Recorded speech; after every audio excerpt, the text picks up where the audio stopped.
Jaiswal once again prove பண்ணியிருக்காருங்க. SENA கண்ட்ரியில் என்னாரும் 100 அடிக்க முடியும்னு சொல்லிட்டு வேற லெவல் பர்ஃபார்மன்ஸுங்க. எஸ் அஃப்கோர்ஸ் ஒரு 4-5 சான்ஸ் இருந்துச்சு, அட்லீஸ்ட் ஒரு 3 சான்ஸ்னாச்சும் இருந்துச்சு. அதெல்லாம் மேட்ச் கிடையாது, என்னால் அடிக்க முடியும். End of the day score card தாங்க.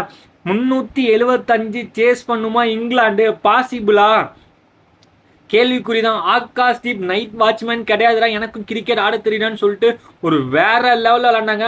Once again Indian lower order Mohammed Siraj and Akashdeep மேலே வந்தனால அடிச்சிட்டாரு. But Pradeep Krishna as of course Washington வந்து நல்லா சப்போர்ட் பண்ணாரு. முகமது சிராஜ் இன்னும் கொஞ்சம் விளாண்டு தான் நல்லா இருந்திருக்கும். ஒரு 400-420 அடிச்சிருந்துருக்கலாம். அந்த 50 ரன் 30 ரன்லாம் ரொம்ப டிஃப்ரென்ஸ் ஏற்படுத்தும். இங்கிலாந்து பவுலர்ஸுக்கு கிரெடிட் கொடுத்தே ஆகணும்.